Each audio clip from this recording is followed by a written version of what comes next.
Essa pergunta é muito boa e eu recebo ela muitas vezes. Professor de yoga é iluminado? Muita luz ao redor. Eu posso responder por mim. Eu não sou iluminada. O que difere um professor de yoga, né, por um aluno, por uma pessoa que não é professor de yoga? Por que tem muitas vezes esse mito em cima do professor, essas expectativas e essas projeções todas, né? Porque yoga é algo muito profundo, yoga é algo que eleva a sua consciência e que vai te levar para a melhor versão de você mesma. Por quê? Porque é união, você com todo à sua volta, você sendo mais verdadeira, olhando para suas sombras, olhando para suas questões e se tornando um ser melhor para você e para o mundo. Mas isso não quer dizer que estar uma pessoa melhor para você e para o mundo é que você se iluminou.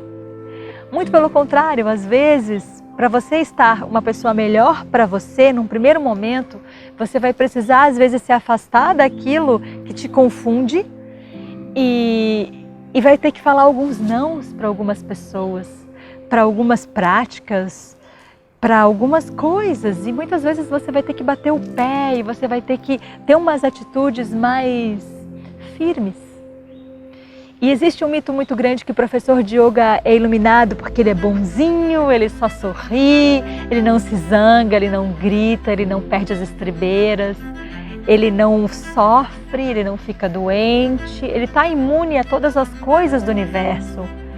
Eu não sei se isso seria bom ou ruim, mas eu só posso falar da minha experiência que eu não sou imune a nada que existe, ao contrário, eu sofro. Meu corpo vai padecer, vai morrer como todo mundo vai. A diferença é que eu tenho na minha mochila algumas ferramentas que me ajudam a me manter talvez um pouco mais equilibrada em algumas situações, mas nem todas. Às vezes eu esqueço. A diferença é que eu vou lá na minha mochila, no meu sadhana, pego a ferramenta e lembro mais rapidamente do que uma outra pessoa que talvez não tenha tido essa oportunidade. Não que pessoas que não pratiquem yoga não sejam muito iluminadas. Não é isso. Eu só estou tentando fazer uma diferença e tentando explicar um pouco por que existe esse mito em cima do professor de yoga. E essas projeções, essas verdades que a gente cria. A gente muitas vezes quer que aquela pessoa que na nossa cabeça a gente identifica como uma pessoa muito sábia nunca erre, nunca chore, nunca sofra, nunca sinta dor. E se ela sentir, ela saiba muito bem como sair desse lugar. Eu vou contar alguma coisa muito pessoal para vocês, de uma dor muito grande que eu tive e que ainda é uma dor dentro do meu coração. Eu tinha um sonho que é um sonho de poder gerar um filho da minha barriga e eu lutei por muitos e muitos anos para tentar concretizar esse sonho. E em fazendo isso eu tive que quebrar muitas dessas percepções, dessas projeções que a gente faz em cima do professor de yoga. Eu tive que quebrá-las dentro de mim porque eu percebi que eu tinha essas projeções. Eu não consegui engravidar, foram 7 anos de tentativas, de todos os tratamentos naturais que você imagina. E como professora de yoga eu já estava numa dieta com pouca carne, e comida natural, orgânica. E de repente eu esbarro numa realidade que, olha, você tem uma chance. Se você fizer um tratamento invasivo, que você vai precisar tomar muitos hormônios e que você não vai saber o que isso vai poder causar no seu corpo e nem se você vai conseguir de fato ou não. Mas é uma chance que existe. E eu resisti muito, porque eu estava no padrão da professora de yoga iluminada e eu não queria nem me permitia sofrer por causa disso. Eu ignorava que esse sofrimento existia. E ele só ia crescendo dentro de mim. Porque o que você não olha se torna maior. E eu resisti muito ao tratamento. E então eu decidi que eu ia fazer o tratamento. E que mesmo assim, primeira vez que eu fiz o tratamento com muita resistência e com muito medo. Medo de que eu não tivesse tentado tudo o que eu podia, tudo que estava disponível para mim. Medo do que a comunidade do yoga ia pensar de mim, por eu ter tomado essa atitude e ter tomado todos esses hormônios, que isso é errado. Tudo isso não tem nada a ver com a comunidade do yoga, isso é importante a gente entender, isso tem a ver comigo, com as percepções e com os tabus e os padrões que eu criei em cima do que é ser uma professora de yoga. E que é a mesma história do professor de yoga iluminado. E agora eu estou tentando exemplificar para vocês que eu também sinto dor, que eu também tenho que quebrar os meus próprios padrões. E aí, na segunda vez que eu fiz o tratamento, não engravidei, foi uma dor, um luto gigante. E aí eu fiz outro tratamento, depois fiz mais 10. E foram muitos hormônios. E mesmo assim eu não consegui engravidar. E foi um sofrimento, foi um luto.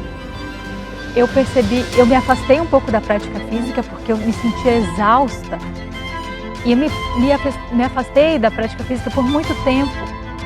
E depois de um tempo, quando eu voltei a praticar, eu percebi que o meu corpo estava de luto ainda. Que a minha prática não era mais a mesma, que eu não conseguia encostar a testa na minha perna, como eu conseguia antigamente, que muitos asanas que anteriormente eram possíveis no meu corpo, não são mais possíveis. Talvez um dia eu volte a ter a flexibilidade que eu tinha antes, mas talvez não. E eu estou falando de uma flexibilidade do meu corpo. Mas o tanto que eu ganhei de flexibilidade nas minhas ações com essa história foi o verdadeiro yoga para mim. Foi o verdadeiro sair da frente com as minhas projeções em cima do que de fato é ser um professor de yoga e me permitir ser o que eu sou, que é uma eterna buscadora. O professor de yoga, ele é um eterno buscador de si mesmo, um eterno estudante de si mesmo, uma pessoa que decidiu se curar, se conhecer e em se conhecendo e em percebendo algumas curas, dedicar isso a serviço da humanidade, a dedicar isso a passar esse conhecimento ancestral que passa por ele para então chegar no outro. Então, eu precisei quebrar os meus padrões para poder me enxergar e enxergar o yoga em mim, que não é só os asanas, que não é só a flexibilidade que o meu corpo pode quando eu encosto a cabeça na testa, é uma delícia. Mas não é só isso, é muito mais do que isso. É poder vir para a minha vida e me enxergar tão humana quanto divina. É poder olhar para uma dor gigante e saber que ela faz parte da minha evolução. E não ignorar a dor. Mas não ficar apegada a ela até que ela se transforme num sofrimento que tapa a sua visão e faz com que você enxergue a vida de uma outra forma, distorce a sua visão, entende? Quando a gente se sente só vítima. E eu transitei por todos esses espaços durante esse processo. Foram muitos anos de vitimização, de sofrimento, de dor, e eu me dei o direito de sentir cada uma dessas coisas. E para mim esse é o maior yoga que eu posso praticar. E se tem um presente lindo que eu poderia receber do yoga foi esse. Eu tenho certeza que se não fosse o yoga na minha vida, talvez eu estivesse tomando remédio para depressão, talvez. Não que você, professor de yoga, não deva tomar remédio para depressão, não é isso. Mas que o yoga te dá assim um grau de esclarecimento para você poder tomar as decisões de acordo com a sua verdade e bancá-las. E eu falo que o yoga é a minha tarja preta. Sabe o remédio de tarja preta? O meu é o yoga. Se eu não vim para o meu tapete durante esses anos de luto e de tratamento, eu me sentia muito cansada no meu corpo. Eu não conseguia entrar no meu tapete, praticar. Mas o yoga nunca saiu da minha vida, eu sempre... Essa época foi a época que eu mais meditei. Foi a época que eu mais fiz pranayamas, foi a época que eu mais fiz mantras, estudei os cantos e me conectei com o yoga de uma outra forma. Então, isso para mim é longe de ser iluminada e imune às coisas do mundo, mas isso para mim é uma prática de sentir a luz do yoga na vida, como professora de yoga e como humana e como eterna buscadora.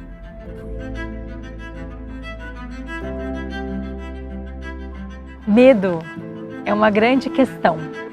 É uma grande questão da humanidade, é algo que basta estar vivo para sentir em qualquer situação. E uma das coisas que mais nos dá medo é o desconhecido.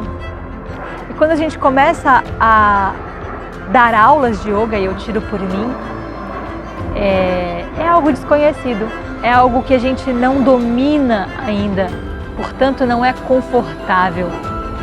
Então o medo e a insegurança nascem disso e também nascem talvez de outras questões, né? Outras questões que estão lá no nosso subconsciente e que vêm se manifestar cada vez que a gente vai fazer alguma coisa nova, não necessariamente só dar aula. É isso que a gente precisa estar atenta também, para perceber se esse medo e essa insegurança vem sempre que a gente vai fazer algo novo. E eu lembro que quando eu comecei a dar aulas, as minhas aulas de yoga, eu ia para a sala tremendo. Eu ia fazer o Om e o meu Om ficava trêmulo, assim, minha boca, eu sentia minha boca tremer e minhas pernas tremerem. Então, eu estava num momento ainda que eu queria muito que as pessoas gostassem muito da minha aula, eu me sentia muito insegura, porque eu tinha acabado de aprender aquelas coisas, mas eu não tinha a experiência do dar aula, né?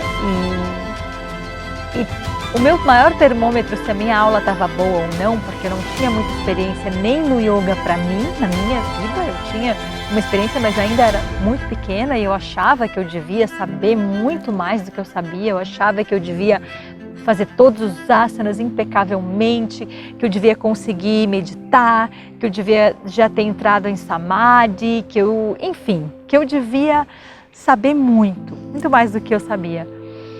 Então, o meu maior termômetro era os alunos. Eu ia saber se a minha aula estava boa ou não com os alunos. Se os alunos fizessem cara de que estão gostando, então estava bom. Mas se os alunos fizessem uma cara de que não estão gostando, eu ficava mais nervosa ainda. Minhas pernas tremiam mais ainda. E como que a gente faz para vencer o medo, né? Enfrentando ele. Não tem outro jeito. Porque se você não enfrenta o medo, ele fica maior. O ovo começa a ter cabelo. E a gente sabe que no ovo não tem cabelo, né? A gente começa a visualizar um bicho de 7 cabeças. E à medida que você vai enfrentando o medo, você vai reconhecendo de onde ele vem, por que ele vem, o que ele está querendo de você. E muitas vezes o medo quer nos proteger, né, para que a gente continue na nossa zona de conforto. Só que para a gente realmente poder fazer um trabalho diferente e fazer uma coisa nova pra gente, né? Eu comecei a dar aula de yoga, por exemplo, ontem. Então, para mim, dar aulas de yoga é uma coisa nova. Eu estou saindo da minha zona de conforto. Isso tem um risco que é inerente e o risco dá medo. Porque as pessoas podem não gostar, as pessoas podem gostar, eu posso me sentir muito bem, eu posso me sentir muito mal. Qual é a sua expectativa? Aonde ela está? O medo é inerente, a perna vai tremer e as minhas borboletas aqui, elas ainda vêm muitas vezes, e eu dou aula há muitos anos já, mas em algumas aulas pontuais eu sinto isso. E isso, hoje, com mais experiência, eu vejo que é algo inerente do estar vivo e do querer sempre fazer o seu melhor. Não para agradar o aluno, mas para que realmente eu possa passar a mensagem clara de tudo o que o yoga promoveu na minha vida para as pessoas. Dando aula para quem está na minha frente, ajustando a postura do yoga às necessidades de cada aluno, né, no alinhamento, nos ajustes apropriados, na postura de asanas, na meditação, na respiração, em todas as ferramentas que o yoga tem para oferecer. Então, o segredo e como você pode vencer o medo é enfrentando e é dando mais aulas. Quanto mais aulas você der, mais experiente você vai ficar. E além de tudo, o que vai te ajudar a ganhar essa experiência, a ganhar essa segurança e a vencer esse medo é o seu sadhana. Sadhana é a sua prática pessoal, sua prática espiritual que você vai fazer todos os dias. E não importa se essa prática tem só asanas, se essa prática tem só meditação, se essa prática é 5 minutos hoje, amanhã é 10 e no outro dia é 1, porque eu só tenho 1 minuto para poder respirar. E é isso, mas ela tem que ser feita todos os dias porque ela cria uma raiz dentro de você que você vai experienciar esses asanas no seu corpo, por exemplo, se eu for falar só de asanas, os alinhamentos no seu corpo e a partir daí você está mais apto em sugerir e dar comandos que são mais claros para os seus alunos. Quando você der um comando de um asana, de um ajuste, muitas vezes você não precisa nem tocar nele. Só no ajuste verbal ele já vai ajustar os músculos, já vai entender e o prana, a energia vital no corpo dele já vai tomar espaço. E isso vem com o tempo. Não tem jeito, só se aprende a nadar entrando na água. Vocês já viram alguém aprender a nadar assim? Lá na piscina olhando para a água, eu falando, olha, mexe o braço assim, agora bate as pernas assado. Não dá, você tem que colocar a pessoa na água. Ela vai tomar uns caldos no início? Vai, mas é assim que ela vai aprender. E dar aulas de yoga não é diferente. E hoje a gente tem uma coisa fantástica que é a internet, que é a forma como a gente está se falando aqui. Imagina a gente ter esse bate-papo aqui, eu, você que está aí do outro lado, talvez do mundo, né? No tempo que você pode ter acesso a essa informação. Como eu fazia, né? Minhas pernas tremiam, eu continuei dando muitas aulas, mesmo com medo, mesmo tremendo, e eu comecei a fazer muitos cursos. Muitos dos meus professores moram longe, moram em outros países, eu não consigo ter acesso deles o tempo inteiro. Eu assinava e pagava para fazer as aulas deles online. Eu faço cursos online com a minha professora que mora nos Estados Unidos até hoje. E isso tudo me fortalece, porque eu tenho um grau e uma qualidade de conexão com eles muito grande. Isso me fortalece para que eu possa continuar oferecendo mais do que eu sabia antes, porque eu estou constantemente aprendendo e de forma mais segura e ganhando experiência, que é só realmente ir lá, dar aula, que vai fazer você ficar mais confortável e vencer esse medo e vencer esse tremor todo tão grande que dá, né, no início. Mas é importante compreender que um pouquinho de medo, não medo, mas ai meu Deus, estou aqui, vou dar aula para 2.000 pessoas hoje, né? E isso é natural, mas o medo não é tão grande que ele vai te bloquear, que ele vai fazer você sair da aula extremamente cansada, com dor de cabeça, enfim, essas coisas. Então isso é importante pontuar. Olhe para o seu medo com coragem. Continue dando aula, continue no seu propósito, entenda qual é o seu propósito, entenda que você não está ali para agradar o aluno, você está ali para oferecer para ele o que ele precisa através do yoga. Cultive o seu sadhana na sua prática pessoal, faça cursos presenciais, online, estude, porque isso começa a ficar nas suas células e aí vai ficando muito mais fácil, muito mais leve de você poder passar isso nas suas mãos. E aí você consegue ajustar os alunos fisicamente, se for falar no asanas, de uma forma muito mais fácil e muito mais entendível para eles, porque você está mais clara, você sente esses ajustes no seu corpo, você faz esses ajustes no seu corpo. E assim com tudo, assim com a meditação, assim com a respiração, se você não para fazer um pranayama, como que você vai ensinar um pranayama que você nunca fez e que você nunca sentiu, e como que isso vai ressoar para as pessoas? Então é isso, prática, prática, prática. Namastê.